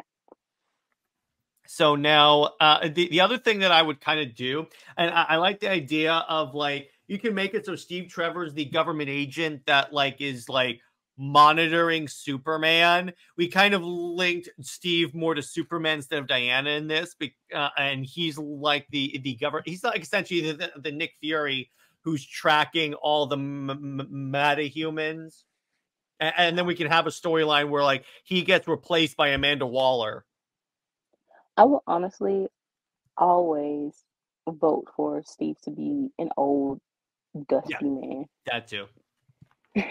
So, and also, I think that if you go with the orphanage, that showing, him growing up around those kids that were, maybe abandoned or abused, and showing how they grew up, or even Oh, just people that is how he became the champion of the oppressed because he saw children being abused. He saw children being abandoned. He saw, even adults. He saw and then he how, goes, no one was doing anything about it. yeah, so he wanted to change and help, make those kind of changes. Again, Superman is supposed to be this character that is universal, but with simplifying him to a point of his message is being, uh, his message is deteriorating, is when you fail the character. So putting him in a position where it still aligns with his original intent and just really having the character in a realistic world that makes so much sense. You want the character to be optimistic and, this hopeful character, but that hopefulness doesn't really stand out when you have him in that already sunshine, spoon-fed type, setting. Plus, it makes it look more like, wow, look at this guy that despite having this tough childhood, he still maintains as this great superhero. So Yeah, then Diana, and I gotta say, first off, when I read the show notes and she basically has the white and gold, I like that. And the whole goddess of peace, because we can make it so she was never the goddess of war. So to make this different, we make it that instead she became the goddess of peace. yeah, that basically I would just shift all of New 52 Wonder Woman to this, and except for that Ares, no, he didn't have to be killed for Diana to become the god of war or the goddess of war. Mhm. That yes, she does have the red, white, and blue uniform, but at some points, or she does have white and gold. I just And think Clark that calls her an angel, so we steal Steve Trevor's pet name. that is funny. Um, but yeah, she still has the where she felt like she was alone. Even though she wasn't the only child of the island, that in her relationship with Hippolyta is it's a little strained, but she was able to she's still able to go back and forth between the island and man's world. That's Yeah. that's the thing. And to emphasize this, Rucka, she's been home. Yes. And and she also has a public identity. Diana, she's more free, and she just feels like she's this free bird. And you go back to basically Perez, how she had the publicist, Mindy, and she speaks more. And even the mascara is a little bit open to man's world, and they're trying to, you know, join together a little bit, even though it's a little conflict, tension of, I got it. Here's what you can do. They're proposing opening up to man's world and having the embassy. That's like a big hot button debate and stuff. But there's still some Amazons that are against it. And you can make it. It has to be a unanimous decision on the island. What changes their mind is so there's a world event. There's a battle. Maybe hey, Darkseid invades again, where it targets the island because we can say that like a Darkseid wants to like take out the old gods, so he attacks the Mascara. Superman shows up, saves the entire island, and then the selfless act of a man from man's world, even though technically he's from the stars, but the selfless act of someone from man's world shows them that there is hope for man's world, so they all vote to open up. Right. Yeah. So you have Diana as the representative of the mascara, and and Clark, he's basically, yeah, he's that rarity, and he is a representation of man's world that is trying to change, and he's helping. That also goes back to, and you know, connecting Clark and Diana's missions, because he is trying to, you know, basically boot out the corrupt, especially the government needing to be changed. And that really speaks to also reality of how the world is now. We have a corrupt government, we have inflation, we have, the pandemic still, the fallout of that. We have, you know, there's so many things going on in the real world.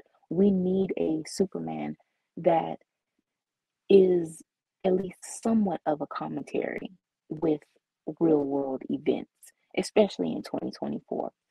And honestly, the Superman now is just not doing that. And No, that's why she's not. he's not resonating. Diana, her as well. Tom King, that is a very good plot. Very, very good. But his execution is awful. And it's more so because he is more into trying to implement Trinity within his story, and also the way he is, like, he killed a bunch of Amazons, but Diana has yet to really show um like emotion. The Yeah, she is only kind of emotionless. The last time she saw emotion was in Wonder Woman 7 when she cries. exactly, and honestly, that was, yeah, Clark being there for her, but it was basically her breaking down because of how she feels about everything. So it's like that is the only time you see her emotion, which is ironic because you know, that really just speaks to the fact of being, around Clark. She's more open and vulnerable. But it's that's it. So, and he hasn't even brought it up about the Amazons dying. Like, where did their bodies go? What happened? The Amazons that were arrested, where are they? And the contrivance of this story is also that no one can help. Like, Clark is the main person, even though I don't like the American way thing and him basically being like, I can help because I'm partly a government stooge. I don't like that. But at the same time, it does make sense for him to help within this story. And he even offered to help, but she was like, "No, I have to do this on my own." So at least Tom King had a thing. Yes, Superman would be helping, so I'm just gonna have it where he asked her, "Do you want my help?" And she's like, "No, I'll handle this myself." Or even he's saying that he wants to help. Like, he is like basically pleading for her to like not do this alone. So, you know, that works, but the execution is still off. Um, but the and also King's idea that Diana is the rebel. He's trying to put the Trinity as, you know, Diana's the rebel. Even Batman. Batman is he's like law enforcement and for the government, and Clark is a government stooge. And it's kind of like, no, King, that is not how it goes, and definitely not how it should go. Um, they all are against corrupt. Batman, even if he has like this mutual kind of respect or whatever for the GCPD, it's still the fact that they don't, you know, solely trust Batman. Well, yeah, vigilantism is still illegal. But Yeah, so the other book, okay, the other book that I thought we should discuss for this was Ultimate Superman and Wonder Woman. So an idea I had for a possible plot.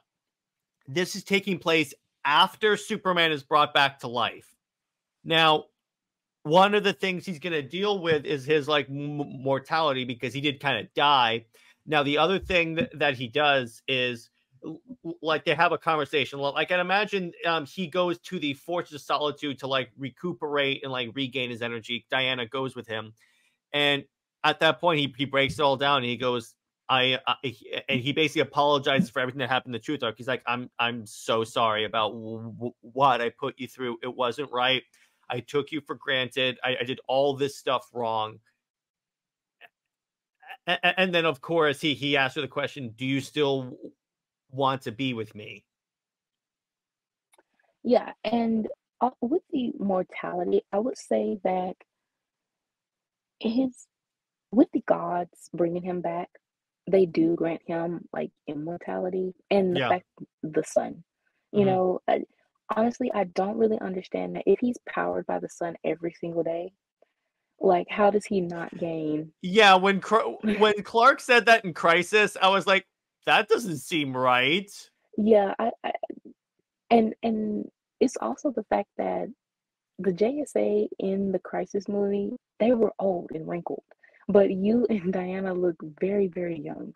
So, that just didn't make sense. But of course, they are still stuck on the idea that he is. It'll be different if Clark was like half human or something, but Mhm. he is a full blood Kryptonian. He's full blood. Yeah, exactly. So But it's kind of like Mhm.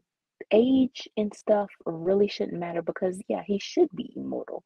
And or even if he ages slowly, at some point he stops aging and Yeah. still the immortal route No, goes. Kingdom Come. Remember Kingdom Come? Yeah, he 1,000. I think Diana pretty much forfeit her because I believe that her condition, the conditions of her immortality is that if she marries or if she has a child, then that pretty much forfeits or, she begins to age. Mhm. So, or age slower instead of you know, be this ageless goddess, which makes sense for her. Mhm. She, you know, it was, I think, the JSA 22,000 year timeline. I think it was Clark at least lived 1,000 years. It looks like Diana probably within the 600 years or maybe seven. Mhm. You know, within that time frame, it looked like she had. I know she was in the 500, like 500 years. So Mhm. between that and the 1,000, that's when she passed, and that makes sense for them. Um, because you are now you're really bringing in the new era of the Legion. Mhm. So yeah, that all makes sense. Um, with their ultimate book and the article that I want to read, it was basically it's a redo that they do this every, I don't know, 2 months or so, talking about, you know, ranking the love interest. So for the Superman, he is number two, as in, um, because of course, as we've said, Steve is number one only because that is By his role. default. Yeah, by default, he is, you know, that's his role. And they basically admitted that in the article is that the only reason why is because, like, he was made to be a love interest. But with Clark, it says, unlike Wonder Woman's main love interest, Steve, Superman is always her next go-to guy. And it's kind of like, wow, you actually acknowledge that Mhm. beyond the default, Clark is always the, you know, pretty much her love interest, you know, after the default. So it says in the comics, Wonder Woman and Superman have had several relationships throughout their history. They often fall in love and are two who can handle each other best physically and mentally. They understand each other probably better than anyone else, as they both live on this strange uh, borderline between gods and humans, struggling to find their place. Superman and Wonder Woman have always had ups and downs, but seemingly can't stay away from each other, which has So it's made not him easy. right, which has made him the most reoccurring love interest. So basically, with this, and that was the perfect sum up of their relationship, and really emphasize on that they understand each other with bordering with the of the gods and the humans. And that is something that really needs to be explored because, again, yes, they aren't gods, but they aren't mortals. They are on this like plane of their own. And that gives such a unique perspective instead of them. And honestly, they are really the only two, except for kind of like Flash, but I think his relationship with Iris, um, and even Wally and Linda. I think Linda right now, she has powers, if I'm not mistaken, That or would she make did. sense because everyone has Speed Force powers in the Flash books. Yeah, so they're giving the love interest powers now. But And Clark and again, Diana, remember the Claremont story where that was horrible, where they turned Lois into Wonder Woman? right. But you have Clark and Diana are the only ones that's kind of like stuck with these two that really are stagnant. And and it's always that Clark and Diana are the ones that pretty much lose, you know, that unique part of themselves. Clark, he rejects his Kryptonian roots, his and to say that like Lois makes him feel human. No, no one person, especially who you're dating or whatever, makes you feel human. You as yourself and as a person with a heart, with a, you know, stability, mental, you know, stability that is supposed to be just like this inherent goodness. Well, That is what makes also, you human. Well, also remember Charles Soule addressed this in Superman Wonder Woman, and Batman goes, "You were born and you weren't born human, but you were raised on this planet. As far as you know, up until you discovered you're a Kryptonian, you're just a man that happens to have great powers. That's it." Yeah, and that really that really should be the how to basically go about Superman. Is that he I would rather him, learn of his heritage when he's like 10, 13, because he's still in that, I would say that still that phase of once you become a teenager, you are now starting to understand the world and going through the harshness now. You are growing up, you are in that phase before you really become a man. You know, that is why when he's 13, he should learn his, heritage. Yeah. And within that, he also with going back to our this is our ultimate Superman, that yeah, I really want him now, like seriously, want him to be in an orphanage because yes, the Kents can be there, but honestly, you do need a story now to show that he is not um handicapped.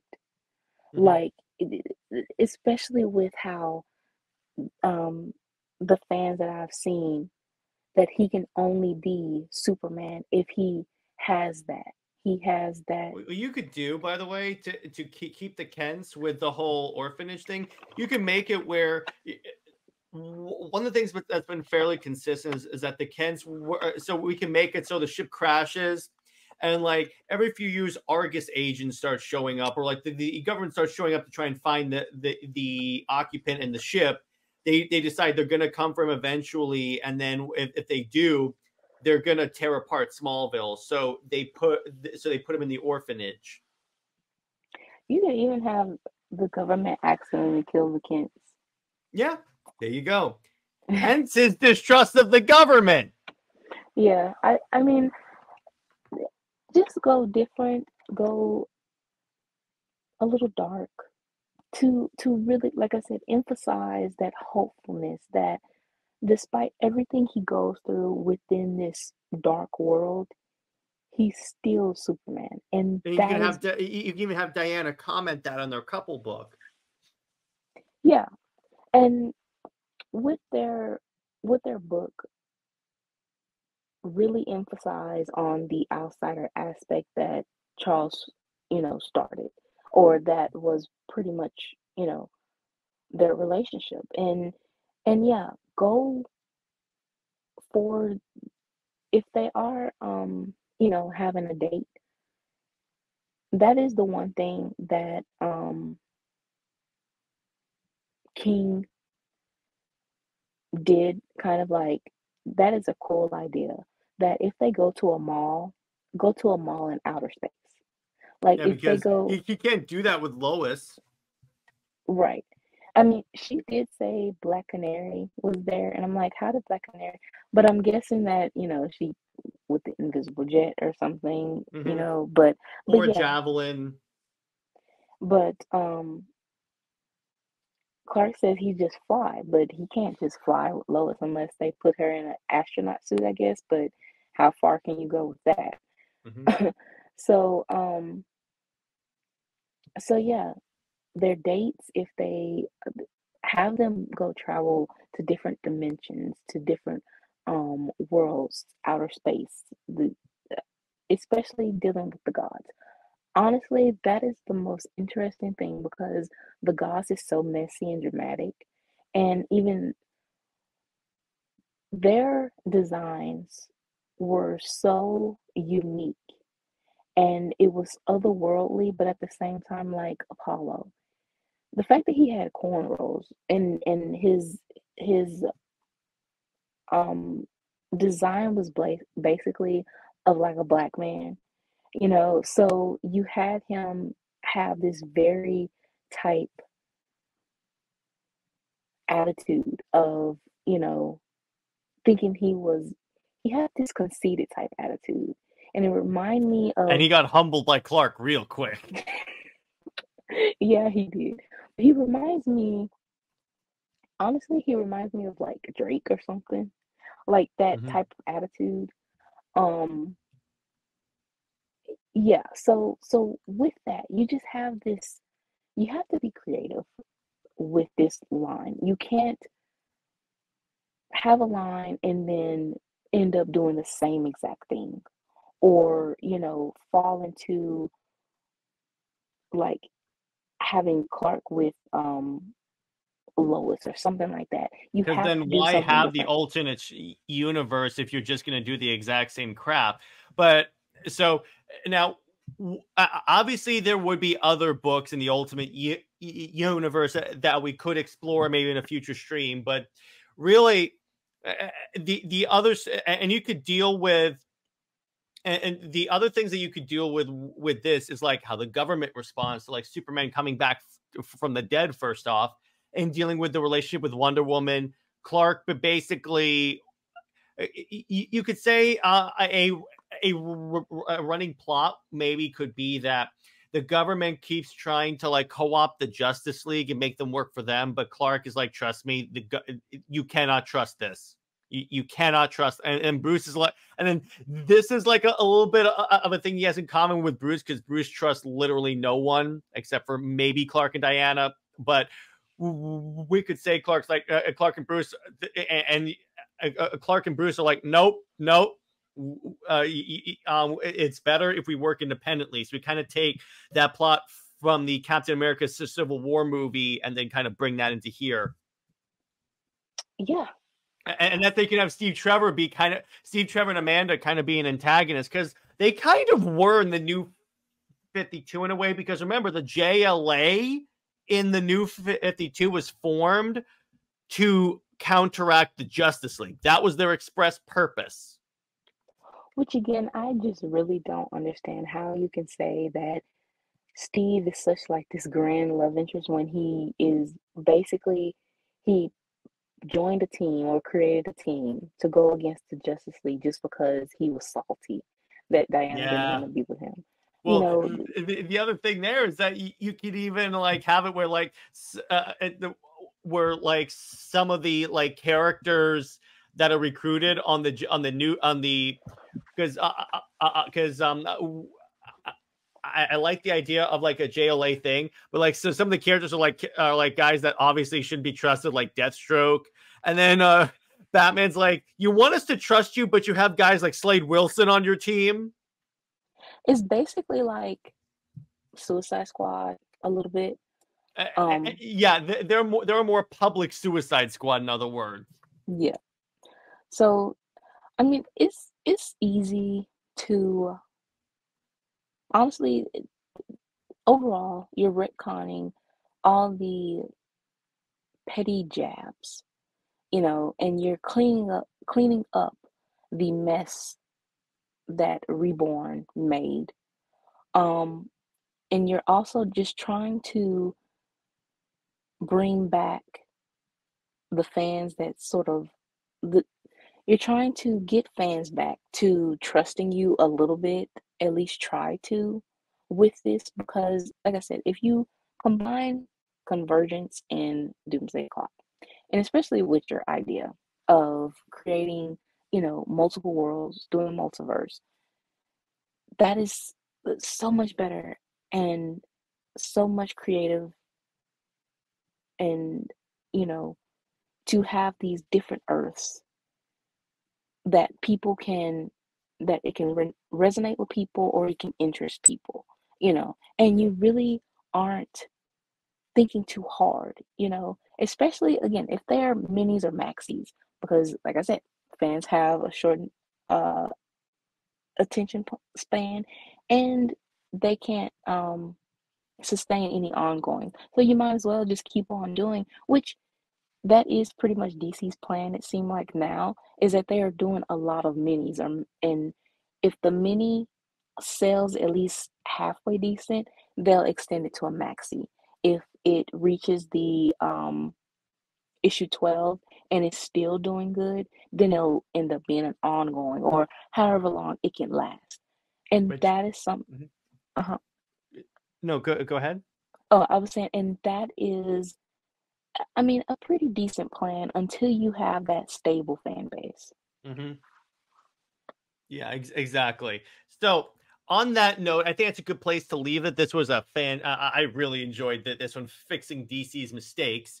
So Britt, do you want to tell the audience before we do a little hinting at some fan fictions? Do you want to like basically tease the audience about what our next couple of episodes are going to be? Okay, so, well, like you said, we basically already fixing a lot of DC. That's pretty much how this this show has turned into, fixing DC. We will be reviewing some JLA by Brian Hitch, and really with Rebirth, this episode has gave the inspiration for that, because Hitch, he had a good story, but of course with Rebirth and all of that trying to kill off New 52, Superman, his story was cut off, and we really want to see what he had planned and how he reworked plans within his Rebirth Justice League run. Then we have Justice League, or JLA League of One, which is a Wonder Woman story. And then we have Wonder Woman Spirit of Truth. Yeah, so we're going to be reviewing a lot of stories the next couple of weeks. So Britt, do you have any stories you want to tease us with? So, which I'm hoping, first of all, I am a Beyonce fan. So no, I would have never known that. So the album has given me so much inspiration for multiple stories, and with our ever expanding story, Shelterverse, it has, given me ideas for chapter 2, which I won't reveal yet. And not even to you. You have to be surprised. All right. Yeah. And ongoing for the our now out of continuity Shelterverse stories. I was able to at least get 40 points for that. It has also inspired more one shots, which I am working on, which you can have at least an exclusive to that. Yay! I get something. Yeah, but more Austria, more, just going, finishing those stories that I've sort of abandoned in a way, especially the Athens story. I'm almost done with the newest chapter, which is so much fun because Clark and Diana are entering the Olympics, the Athens, games, and meeting, coming together for more family drama with baby Donna. So I'm really excited to finish that and, of course, share that. Sweet. So, stay heroic, everyone. Remember, Lois Lane is Lois Lane, belongs with General Zod, Zoe is for life, and Max Abad for life.